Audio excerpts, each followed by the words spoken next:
Leadership through service? What? Welcome to the Joyous Expansion Podcast. I'm your host, Dupree, scouring the globe to bring you stories of courage, passion, and resilience. If I could sum up this podcast into one word, I would use empathy.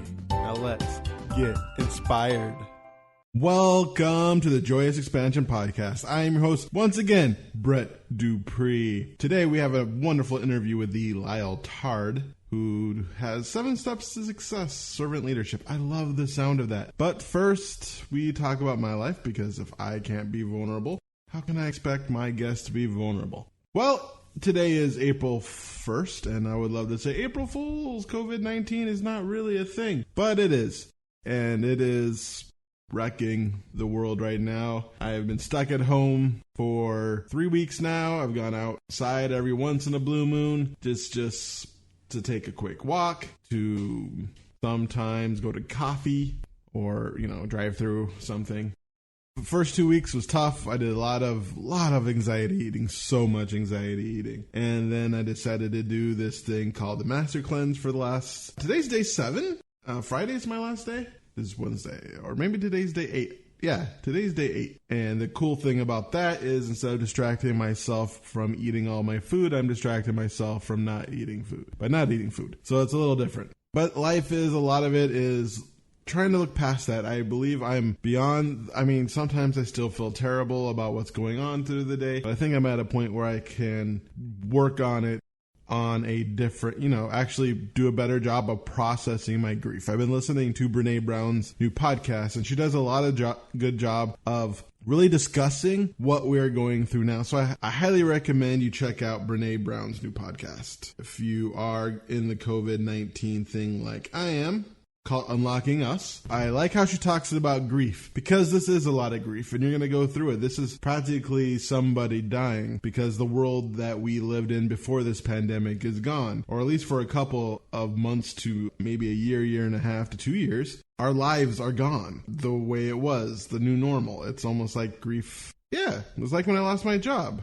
I had grief that I didn't process. And when you don't process your grief, I lost my job in 2015. When you don't process that grief, you can do things that can mess up your life. So I suggest you do that, and I suggest you work on grief processing techniques, using Zoom calls to talk about your feelings, talking about what you're going through, and support people. Do the best job of supporting people. Talk to this story of these people, and they're eating with these super long spoons, and it's this guy like, this is hell, and they're trying to eat this delicious food with soup with spoons that are too long. They couldn't eat, and everyone was really small and emaciated. And they took the dude to another room, and everyone was a party, having a good time, but they had long spoons too, but everyone was feeding each other, and that's heaven. And so that's kind of like, I did a terrible job of telling that story, but the idea basically of that story is, when we give to other people, when we share in each other's loss, when we share in each other's grief, we can do better and come together, because that's what makes us special as humans. And just learning that, so I highly suggest to reach out more. Make sure that you reach out to people, that you love people, and that we can do our best to get through this. And I do have a wonderful talking about service. I am talking to Lyle,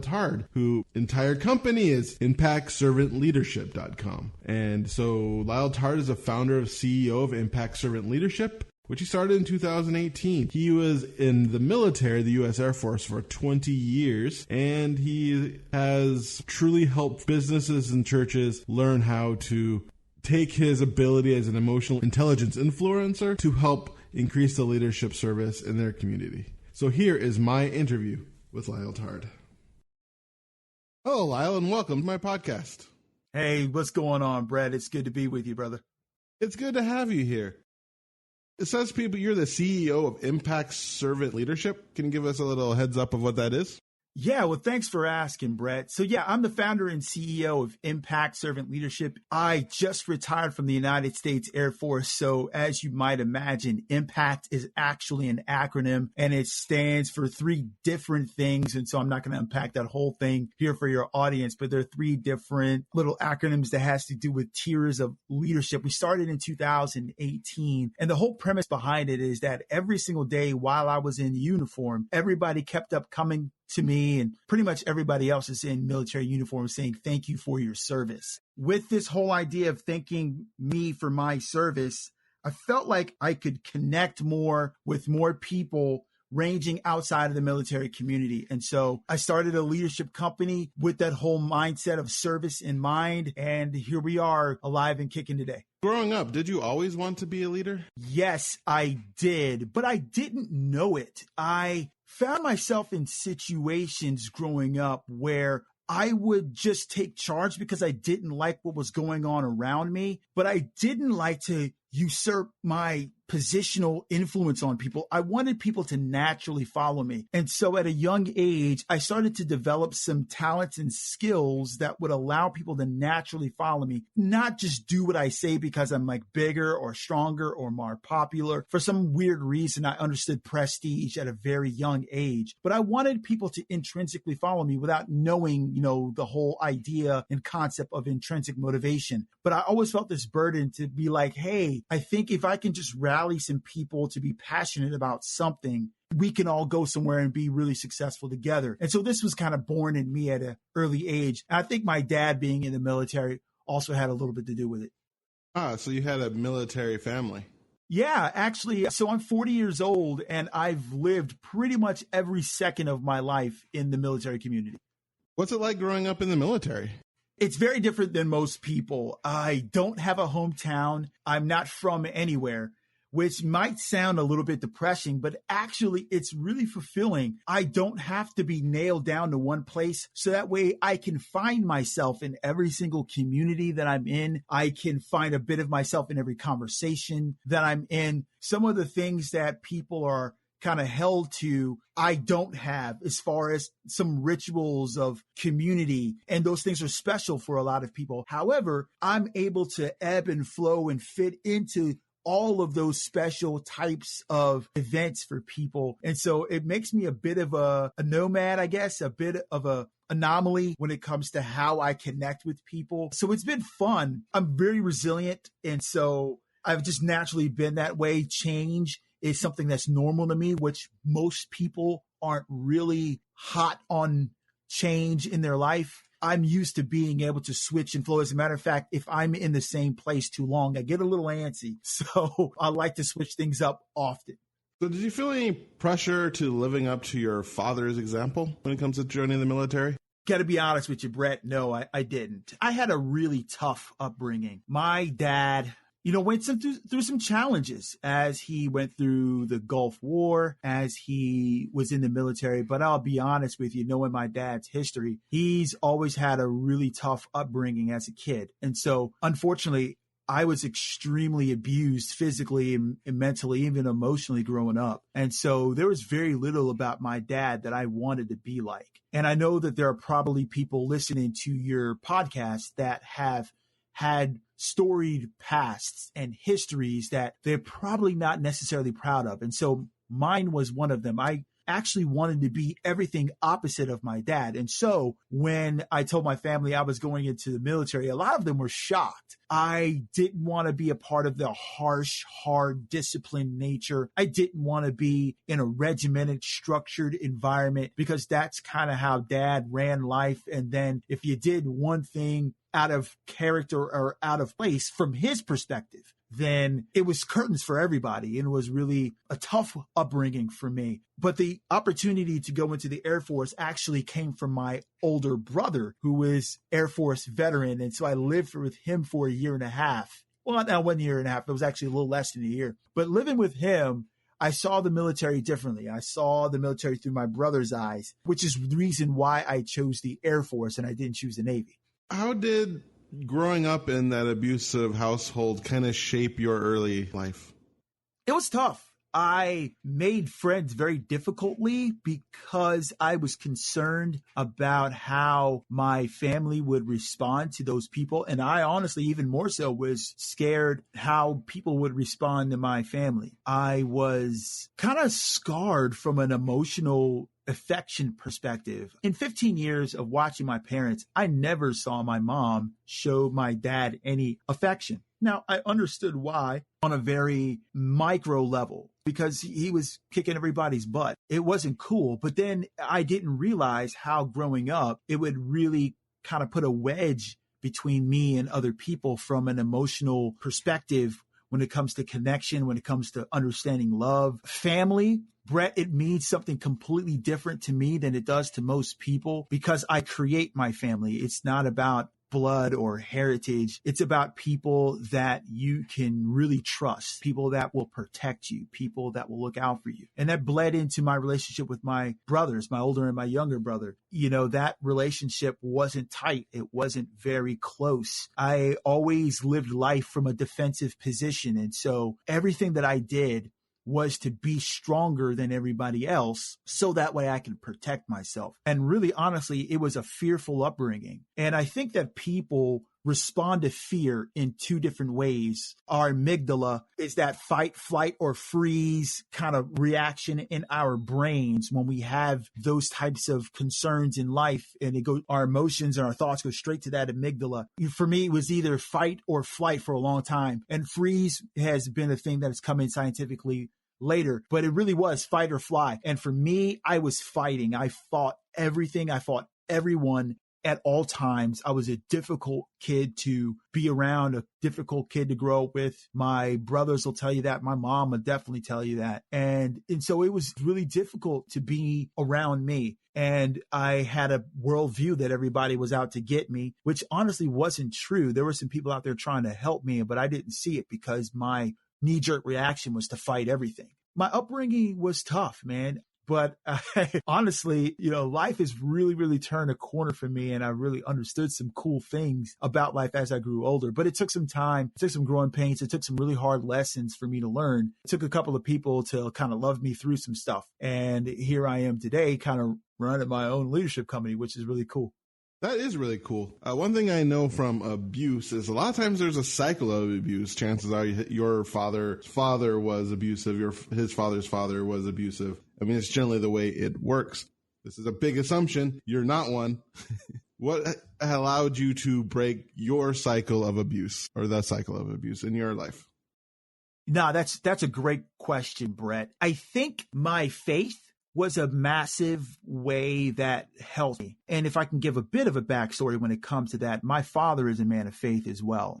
So it wasn't just the military. It was also being a person of faith that I saw like two different worlds and two different modes and methods of life being lived in front of me. I saw this faith life that was promoted in front of people within a certain gathering that supposedly looked a certain way in public, but in private, it was painful. And the military is the same way. You do all these things, you have all these cool accolades, but in private, you get the crap beat out of you. I was kind of going through life and trying to figure all this stuff out. And then I see an example with my brother from the military perspective. And then when I got into the military, I saw this community of people that were super loving. And I was, whoa, this is really, really different than the community that I grew up around, that a community that I knew. And so being around these people and really starting to learn some of these faith lessons on my own, not from a passed down tradition, but really from a perspective that was all my own. I started to learn some different things about myself, about how faith can be helpful for you. I think that was one of the massive catalysts. But I'll tell you the other catalyst, Brett,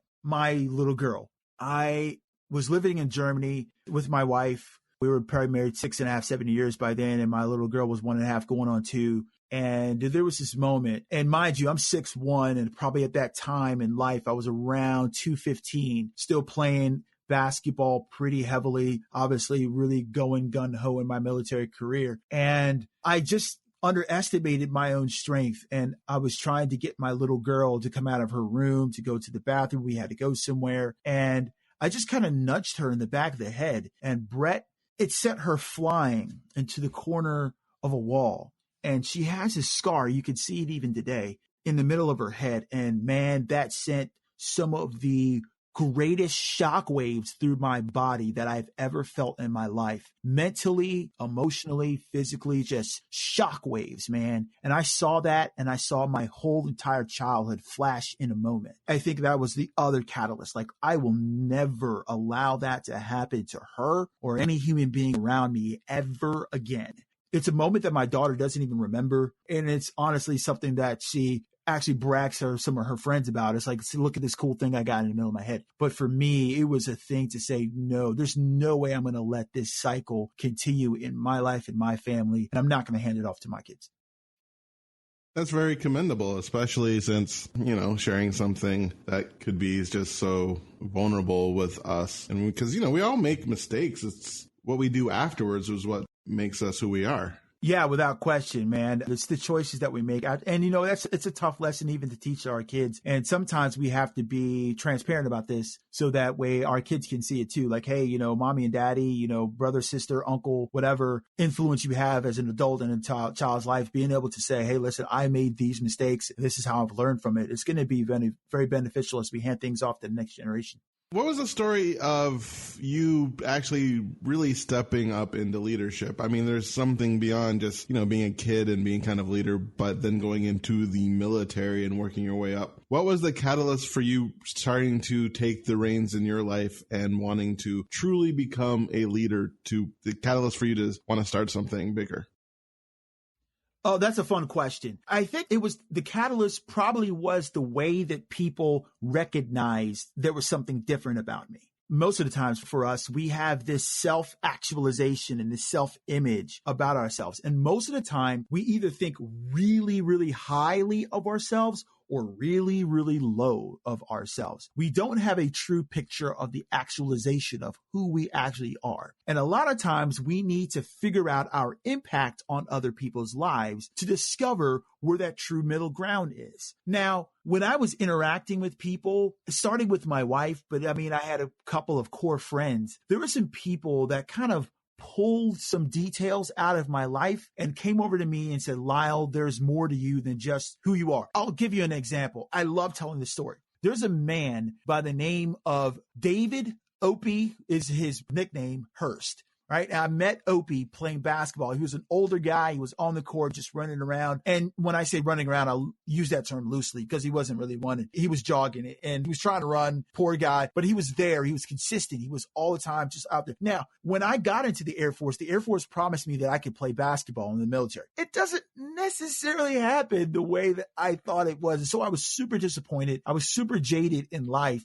the first 2 or 3 years. And then I met Opie from a military perspective. I saw him in uniform. He came into my unit and he sat me down. He said, Lyle, you've been screwing around in your life. You've been screwing up your Air Force career. And I know you're different. I've seen you on the court. I've seen how you lead people athletically. I see how you talk to people on your team. I see how you inspire people. And you think it's just being a ball player, but there's something more. There's something different. There's something deeper. There's something else. And so here's what I'm going to do. I'm going to take you under my wing. I'm going to give you two options. I'm going to give you an option to really excel here, or I'm going to give you an option to get out of my Air Force. I will help you either way, but I need you to make a choice. And so I saw how much this guy gave a rip about me. I saw how much he cared, and I saw how he saw something unique and distinct in me. And that caused me to realize, hold on, if this guy who is a phenomenal leader sees a phenomenal leader in me, I need to lean into it. I need to step into it and I need to grow from it.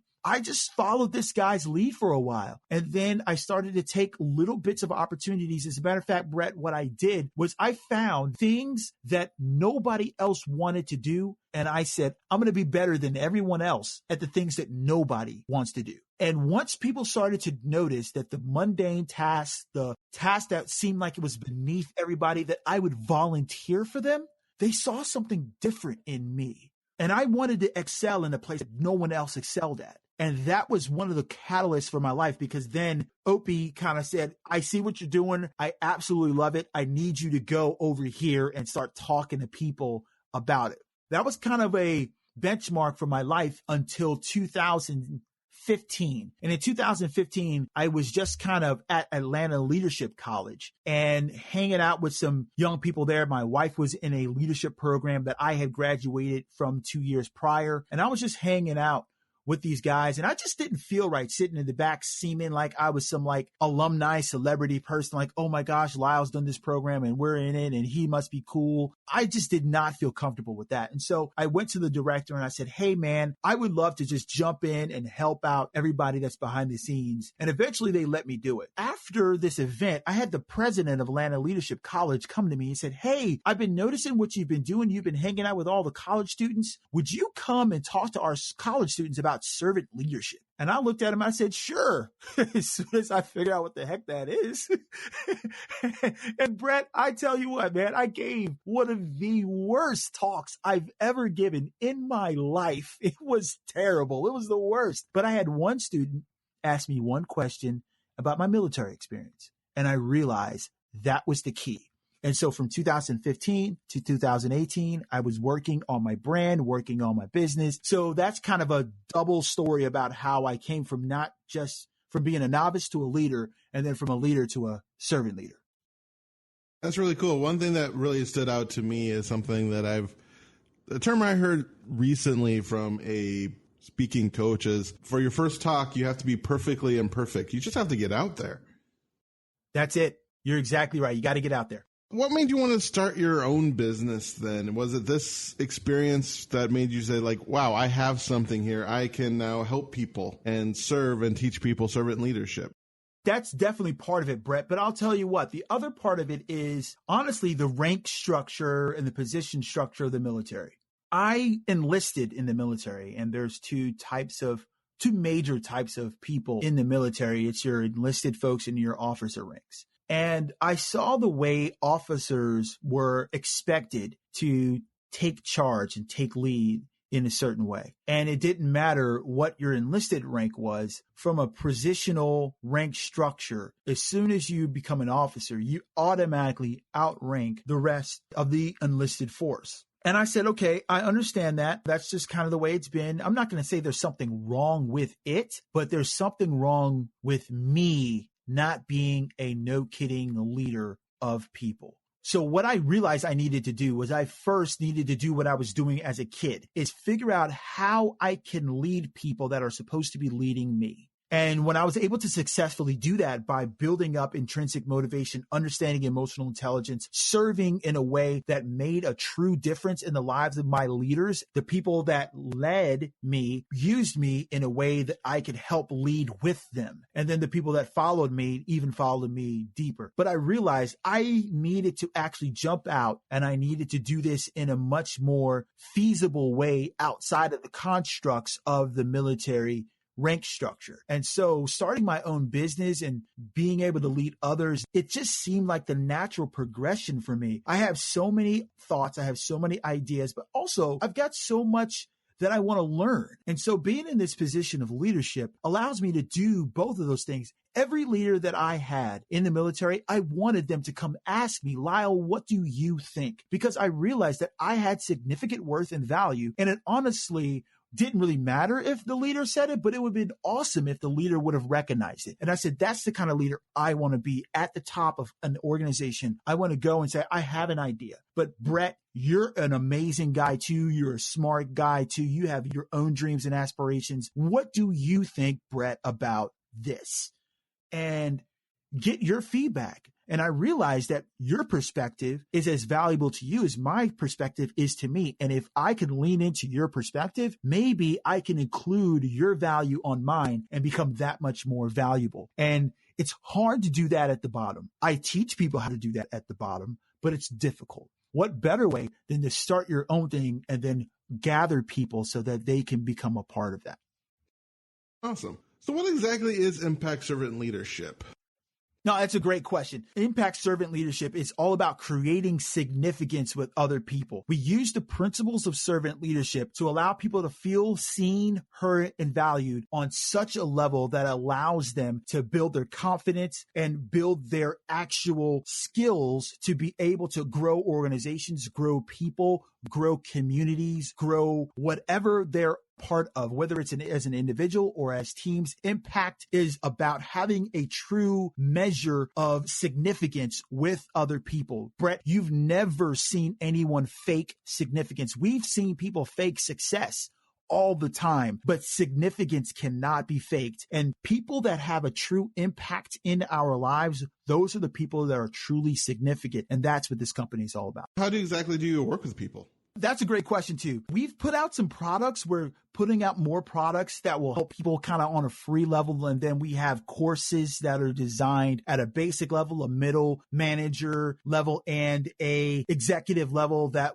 people can kind of jump into and list into and sign up for those courses. But also what we do is a lot of consulting, whether it's universities, businesses, churches. We consult their leadership teams. We sit down in their board meetings, and then we talk to them about their leadership culture as well. We can go into groups, clubs, small organizations, neighborhoods, whatever, nonprofits. We definitely work with nonprofits as well and help them with their leadership culture. And so we also do one-on-one coaching with individuals, kind of helping them understand the tenets of servant leadership and how to be an impactful servant leader. Do you have any fun success stories to tell us? Yeah, I do actually. I had the awesome opportunity in 2018 to go to Harvard Kennedy School of Business. And that was a little bit intimidating, but it was incredible to be able to sit with some individuals that are part of the public service administration. They're all about public service, and sit down and mentor these amazingly bright individuals, these people who have extremely high IQs. They have high level endeavors to be able to change the world. And that's what impact servant leadership is all about. Helping people change the world. One person, one moment, one significant thing at a time. And being able to sit down with those young people and find out that there was something about being significant as a servant that would actually help them be able to change public policy, that would be able to help them change our federal and state governments, to be able to help them locally with the communities that they've grown up in, to be the type of people that would go back into their communities and say, I really actually want to help you. And as a politician, as a, whatever, as far as a public servant, I can help you and I want to help you. And I don't want to be corrupt. I don't want to backbite. I don't want to bash others. I really want to be a part of your life. And so being invited to the Harvard Kennedy School of Business was amazing. It sat down with about 40 different young people there and helped to give them some ideas and pointers on how to become greater servant leaders in their public service. Awesome. I love the idea of helping people I love the idea of servant leadership, help really getting down there and growing people from the bottom up. That's really awesome. Well, thanks a lot. I think that the most effective servant leaders are at the bottom and at the middle. One of the things that we love to teach and tell the people that we are connected to is that the power to serve will serve us all. And that comes from our podcast. And that leaders lead best when they serve. And that's one of the marks for impact servant leadership. When you can lead from a very baseline level, when you can come in as a leader, not needing position, not needing someone to validate you, but you already know that there's something unique and there's something significant in you that can help people right away. And that goes beyond just doing your job. I mean, obviously, when you go in, you got to do your job, whatever that job is, whether it's a volunteer job, whether you're in a Fortune 500 company, whether your job is dad, whether your job is bus driver. If you can go in and be the absolute best dad, bus driver, politician, CEO that you can be, whatever you're at, entry level, mailroom, whatever person you are, you go in and you be the absolute best at that. But then help someone else be the absolute best than they can be at whatever it is that they do. You're making a real massive difference. That's what servant leaders are all about. That's how they impact the world, and that's how they change organizations. We are coming to the end of our time together, and one thing I like to ask my interviewees/guests is to give a minute of motivation. You can imagine this as a metaphor that you're traveling back in time to your 8-year-old self, and you need to convey all the messages you need to your 8-year-old self, but you only have a minute before you're popped back to the future. Or you can think of it as condensing your entire life's mission and purpose into a minute. Listen, everybody out there, realize that your life is a conglomeration of moments. Moments matter. Do not take isolated moments and incidents and make that the definition of your life. You are not what you got abused as. You are not who they said you are in high school. You are a whole bunch of different things. See beyond your problems, see beyond whatever your barriers are, and realize you have the strength to overcome, whether it's by yourself, but especially with other people. Go enlist the help of someone who gives a rip about you and tell them what your challenges are and allow them to help you overcome your problems and barriers. Awesome. Thank you, Lyle. I really enjoyed you on my podcast. Listening to your story of how you grew up in an abusive situation and lashed out into the world to getting to the point of embracing your leadership and use it, not only embracing leadership, but instead of using it to create harm in the world, to use it to serve the world and to empower others. And just something special about doing that and helping others and serving others. Just such a wonderful, beautiful way to live life and to teach others to do the same is awesome. Thank you so much for coming on my podcast, and thank you so much for your service to the world. Brett, thank you so much, man. I love Joyous Expansion, and it's been my honor to serve, and it's my honor to continue to serve others around the world. May your day be special. Thanks, man. You too. And there you have it, folks. That is my interview with Lyle Tard. I really appreciate his message on servant leadership. And I believe during this time that we're going through now, which is April 1st, 2020, for people listening to this in the future, what it means to serve others is what we mean today. And I truly appreciate his vulnerability, sharing something he did that was terrible, but utilizing that to recognize the fact that he can do better and that he must do better to not continue the path of violence. And I think that's an apt comparison to today, because there's a good chance that during all this time of stress, you might accidentally lash out to someone you love. You might actually even do it violently. And I'm not saying that's okay, but it doesn't have to define you. You do not have to become an abuser. You could just be a person who did something bad and now do the work to make sure it never happens again. Everybody makes mistakes. A lot of times people let their emotions and violence go too far. But you don't want to become someone who does it chronically. It's not a crutch for you to fall back on. And that's not something I really want to, focus on in Lyle's interview, but that's just something to say that there is a way to come back from doing terrible acts, and you can move forward. You can. And now is a time to move forward. This is a time for all of us to serve each other so that we can become better instead of bitter.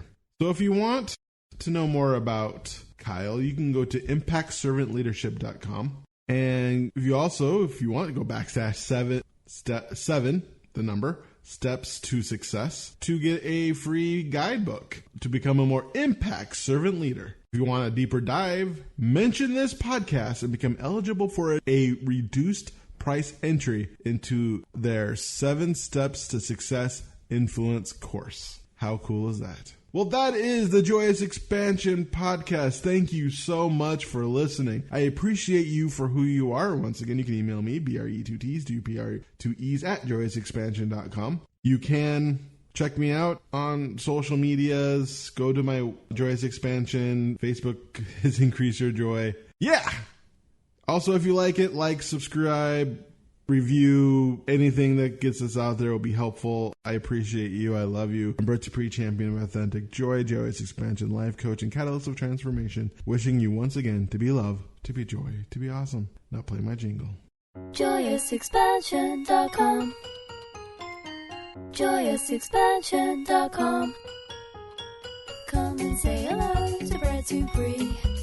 He is an inspirational life coach, good for you and good for me. He turned my life from grey to blue, I'm sure he'll do the same for you. Get in touch and you'll see your life will change dramatically. JoyousExpansion.com. JoyousExpansion.com. Yeah.